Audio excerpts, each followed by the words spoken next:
Je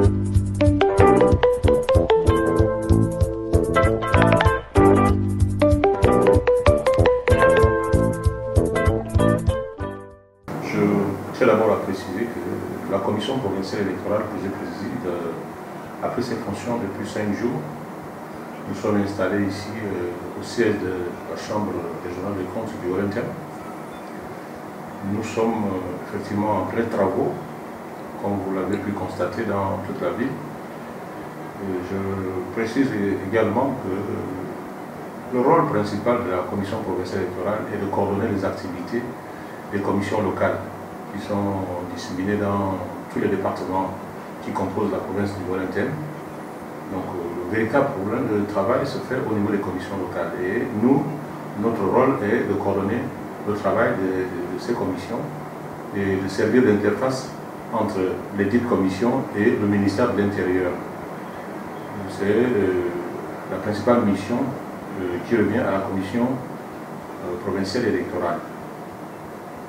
Entre autres missions, la commission provinciale électorale a le devoir également de superviser le déroulement de la campagne électorale. Comme vous le savez, la campagne électorale qui a commencé il y a 2 jours, on va dire, est encadrée par la loi. Il y a lieu de préciser qu'elle est libre, mais elle s'exerce dans un cadre légal. Donc il y a des dispositions légales à respecter. Donc j'en appelle au patriotisme de tous les acteurs politiques qui vont sillonner toute la province du Haut-Interne afin que cette campagne électorale se déroule dans le calme et la quiétude. Le droit du vote est reconnu par la constitution de notre pays qui venait d'être adoptée et votée par référendum. Donc c'est un droit constitutionnel. Donc tous les citoyens gabonais qui sont en âge de voter doivent avoir la possibilité d'exercer leurs droits tels que la constitution de notre pays leur garantit.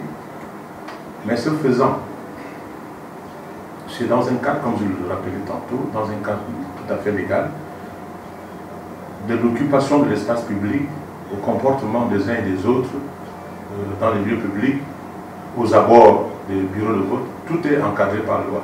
Donc j'en appelle au respect des dispositions légales.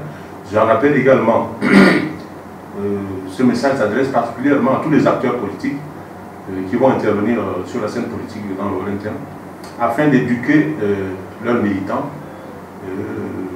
pour que le jour du vote se déroule sans incident majeur. Comme nous le savons, nous sommes un peuple de paix, nous n'aimons pas la violence, et je souhaite qu'au soir du 12 avril, tout se passe sans violence. La campagne électorale se fait en toute liberté. Donc, tous les candidats déclarés, retenus par les instances de l'administration, doivent avoir le libre accès aux lieux publics, la libre circulation dans toute la province du Haut-Interne. Tout ceci est garanti par les lois de la République gabonaise. Le ministère de l'Intérieur a mis à notre disposition les listes électorales de toute la province du Haut-Interne. Donc, depuis pratiquement 2 heures de temps, la plupart des présidents des commissions locales sont passés récupérer leur paquetage et commencent déjà, pour ce qui est de la commune d'Oyum par exemple, commencent déjà à afficher des listes afin que les électeurs puissent vérifier effectivement la présence de leur nom ou pas. Donc nous les avons réceptionnés. Aujourd'hui, il ne reste que la commission départementale de Locano et celle de Médouné qui n'ont pas encore retiré leur paquetage. Mais les choses vont s'accélérer d'ici demain. Vous savez, les commissions travaillent sans relâche. Il n'y a pas de jour férié. Donc nous sommes ouverts tous les jours afin que tout se passe de manière régulière. Je vous remercie.